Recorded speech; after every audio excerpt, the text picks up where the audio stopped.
63페이지.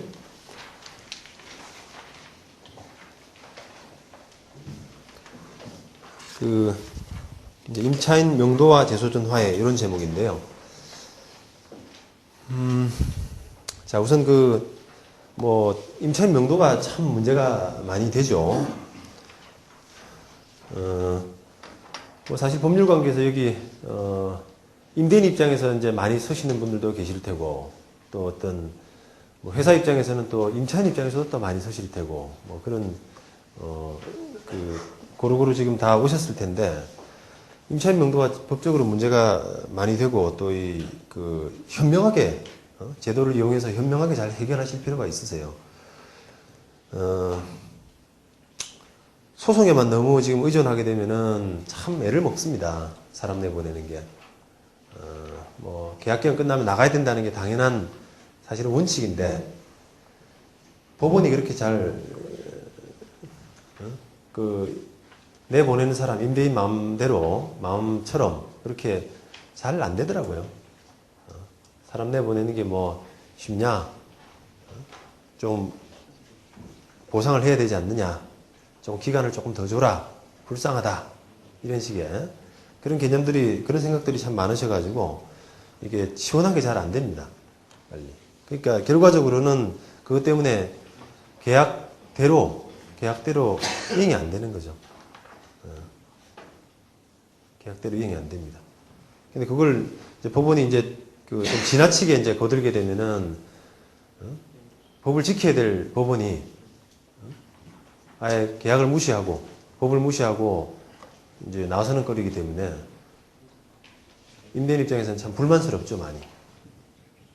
그래서 참 재판 여러 번 받아보면은 좀 판사들 생각들도 참 많이 다르고, 어떤 판사는 이 권리관계가 없는 게 명백한 사건이기 때문에 빨리 정리하려고 하는 반면에, 어떤 판사는 또 전혀 다른, 임차인을 좀 보호해야겠다는 그런 또 시각도 가지고 계시고, 참 하여튼 다릅니다. 그런데 어쨌든 이런 현실적인 재판으로서 사람을 내보내는 부분에 대해서는 현실적인 어려움이 있어요.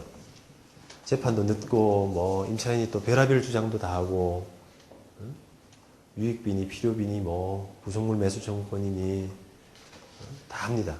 가만히 있겠어요? 그냥 나가겠습니까? 뭐라도 하지. 그래서 그런 부분들을 이제 이렇게 미리 좀 예방하는 차원에서는 이 재소전 화해라는 것이 꼭 필요한 것 같습니다. 그리고 재소전 화해를 널리 활용하셔야 되고, 또 재소전 화해를 내용도 좀 충실하게 많이 담아 놓으실 필요가 있고. 그런데 현실은 전혀 안 그렇습니다. 활용도 잘 안 하실 분들은, 재소전 화해 하시는 분들도 되게 부실하게 하세요, 내용을. 그건 우리 변호사 책임이기도 한데요. 계약이 기본적으로 간단하니까 사실 재소전 화해를 생각하는 어떤 마인드가 변호사든 당사자든 간에 대부분 사람 내보내는 거 있어요, 그냥. 언제까지 나간다. 차임 연체하면 나가고 이렇게 해가지고 끄적끄적 해서 몇 조항 넣고 재소전 화해. 그렇게 그냥 재소전 화해가 형식적으로 돼버리는 거죠. 근데 재소전 화해가 굉장히 하여튼 유용합니다. 제도로서. 유용합니다. 그리고 또 한편으로 한계도 조금 있어요. 한계도. 그래서 재소전 화해가 유용하다는 측면과 또 약간의 어떤 빈틈이 있다는 그런 부분을 잘 활용하셔서 재소전 화해를 좀 이렇게 충실하게 다듬으시면 어쨌든 마무리가 참 잘 되겠다. 라는 생각을 항상 하게 되는데, 이 재소전 화해라는 게 사실은 화해 효력이 확정만 되면은, 통과만 되면은 판결과 동일한 효력이 있기 때문에 굉장히 파워풀한 효력이 있습니다. 그래서 특히 이제 임대인의 입장에서는 활용을 좀 적극적으로 하실 필요가 있죠. 임차인 입장에서는 가급적 또 안 해주시는 게 좋고, 빼는 게 좋고요. 어떻게든. 이 사례 1, 63페이지에 사례 1은 재소전화해를 하고 땅을 빌려주는 재소전화해입니다. 땅을 빌려주는 임대차 계약인데 땅을 빌려줬어요. 거기다가 임차인이 뭐 이런 거 하나 지었지 않겠습니까? 땅 빌리는 게 뭐 다 지으려고 하는 거죠, 보통. 나무 심거나 짓거나 뭐 이런 거죠. 지었는데 재소전화해를 했어요. 토지 임대차 계약에서 재소전화해를 하면서 계약기간 끝나면 건물 다 철거한다. 건물 철거한다. 이렇게 재소전화해를 했고 통과가 됐습니다. 통과됐어요. 그래서 그 계약기간이 끝나고 나서 나가달라, 철거하고 나가달라 이렇게 하니까 임차인이 못 나간다라고 하면서 소송을 했는데 재소전화해 효력 무효다. 그 소송이 이제 청구이의 소송이라고 하거든요. 청구이의. 확정된 판결이나 뭐 이런 재소전화해 효력을 다투는 그 판결을 취소시키는 효력을 청구이의 소송이라고 하는데 청구이의 소송을 하면서 이 재소전화해의 내용은 이 토지상에 있는 임차인의 어떤 시설물들을 그냥 보상도 안 하고 무단으로 철거해달라, 무조건 철거하라라고 하니 재소전화의 내용은 강행법규 위반이다. 강행법규 위반이다.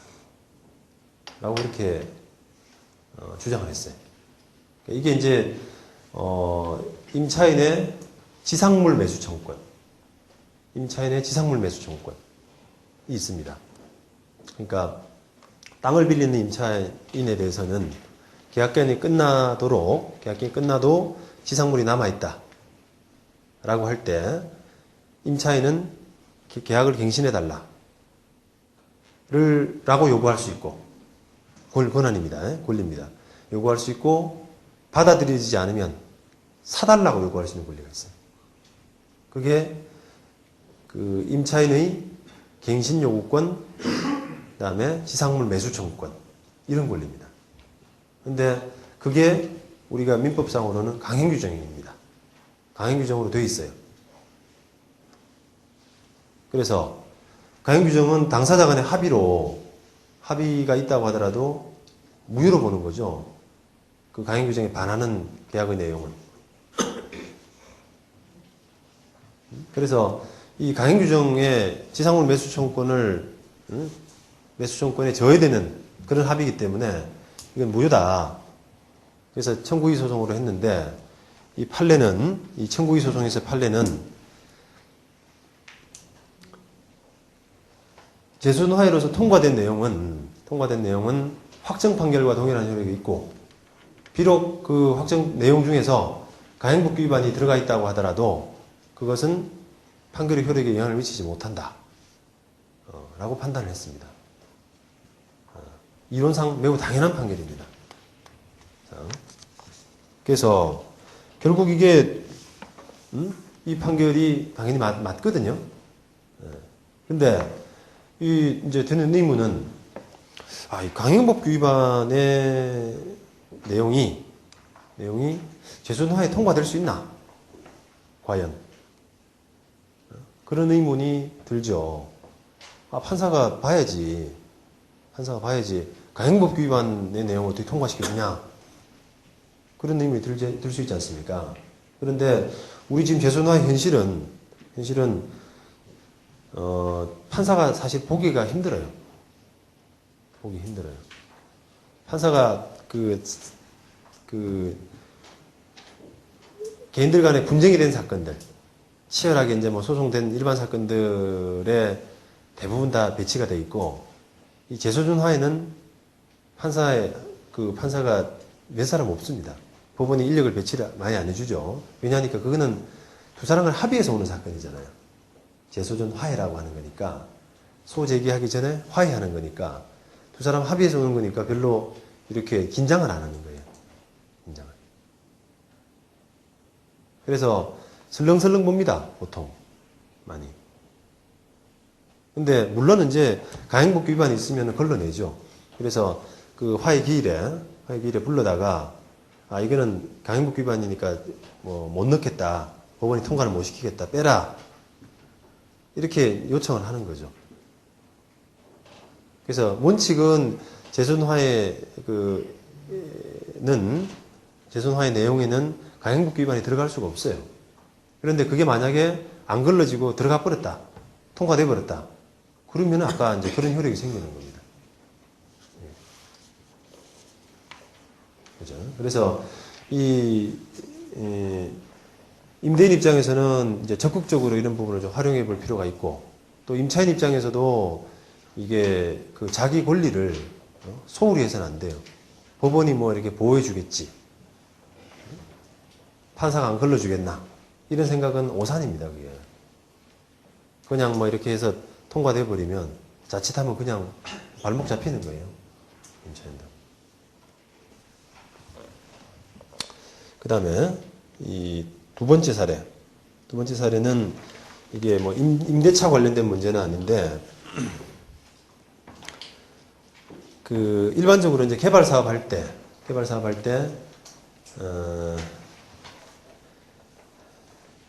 여러 필지를 이제 매집하다 보니까 아무래도 이게 처음 처음 체결된 계약의 평당 단가는 조금 싸고, 나중에 체결된 단가들은 커집니다. 급하니까, 이제. 돈이 이만 많이 들어가고, 이제, 이 사람 꼭 해야만 필요한 토지이기 때문에 돈을 더 주게 되죠. 그게 이제 일반적인 모습인데, 이게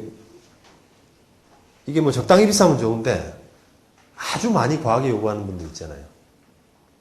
아유, 내가 내 사유재산권인데, 난 안 판다. 싫으면 마라. 그렇게 해서 하는데 뭐 필요한 땅이죠, 그게. 사업지 뭐 이렇게 약간 중심부에 박혀 있다든지. 그렇게 해서 그거 없으면 안 되는 땅. 그러면 비싸게 사요. 다른 사람들은 뭐 평당 뭐 1,000에서 3,000 이렇게 샀는데 그 사람은 한 7,000 뭐 1억 이렇게 삽니다. 그렇게 계약이 체결되고 나서 소송이 들어와요, 간혹. 알박기라고 해서. 그 소송은 뭐 논리는 뭐 부당이득이든 또는 불법행위든 이런 식으로 논리가 많이 구성이 돼요. 그러면 법원 입장에서는 이제 뭐 인정된 판례도 있고 인정된 사례도 있고, 돌려줘라 일부. 너무 과한 부분, 적정선이 한 3천, 4천인데 그 넘어선 부분 돌려줘라 라고 하는 판례도 있고, 또 반대로 계약에 문제가 없다. 사업하는 사람들이, 특히 회사가 샀다면 이게 뭐 계약에 어떤 계약을 체결하는 과정에서 뭐 부당이득이냐 불법행위가 있었다고 볼 수 있느냐. 필요하니까 샀지. 그런 논리를 해가지고 기각하는 사례도 있고, 지금 하급시에서는 많이 이제 케이스마다 좀 많이 다르고, 또 법원마다도 좀 달리 판단하고 있습니다. 그런데 그런 생각이 들더라고요. 이게 이제 조금 어떤 회사들 같은 경우는 이걸 아예 작정을 하고, 너 이제 두고 보자. 내가 사긴 사는데 돈 주고 나서 바로 소송해버린다, 너. 그래서 작정을 하고 심지어 하는 회사도 있어요. 왜냐하면 밑져봐야 본전이잖아요. 하우싱 판례가 왔다 갔다 하니까 분명히 많이 주고 산 건 맞는 거고. 근데 이 부분을 재판에서 지면 그만이고, 이기면은 왕창 돌려받는 거고. 얼마나 좋아요. 소송을 거의 하게 되죠, 보통. 근데 이런 경우에 한번 이제 이 비싸게 어떤 파신 지주가 상담을 한번 왔었는데, 가만히 제가 상담하면서 느끼는 생각이, 재소전환을 했으면 됐는데, 미리 좀 재소전환을 해두지 하는 생각이 제가 들더라고요. 거의 이제 법을 좀 잘 알면 거의 들어옵니다, 사실은. 제가 말씀드렸잖아요. 계약하고 나서 어쩔 수 없이 살 수밖에 없는 땅이기 때문에 돈은 주고 넘겨와야 되는데, 그걸 소송을 안 할 수가 없죠. 밑져봐야 본전이 사건이니까. 이미 등기는 다 넘어갔고, 그죠? 그렇다고 해서 계약을 뭐 파기하고 뭐 등기 넘겨주고 이런 사건이 아니지 않습니까? 계약은 유지하되 얼마를 돌려받느냐라는 그런 사건이기 때문에 소송이 거의 들어온다고 봐야 되는데, 이런 소송을 당하려면, 이런 소송을 당하려면 참 깝깝해요, 사실. 억울하고, 어떻게 보면. 적어도 뭐, 비싸게 자기가 팔아먹은 건 맞는데, 계약 체결이 됐으면, 지켜야지, 이제. 소송까지 들어오고 이러면 불안하잖아요. 그것도 뭐 작은 돈도 아니고, 사실. 그래서, 이런 상황에서는 딱 적격입니다, 이게, 재소송하기가. 사업자한테 재소송하기 조건으로 매매 계약한다. 라고 하면은 안 할 사람 없어요. 해줍니다, 거의. 급하기 때문에. 활용을 못한 거죠. 예? 그렇다고 뭐 이게, 뭐 그 돈으로 뭐 이렇게 매매하고 그 더 이상 뭐 이재기하지 않는다. 이게 대해서 대금을 돌려달라거나 이런 소송하지 않는다. 라고 하는 합의가 강행복 위반도 아니거든요, 그는. 강행복 위반도 아니에요. 그러니까 당연히 그는 뭐 통과되지. 통과되죠.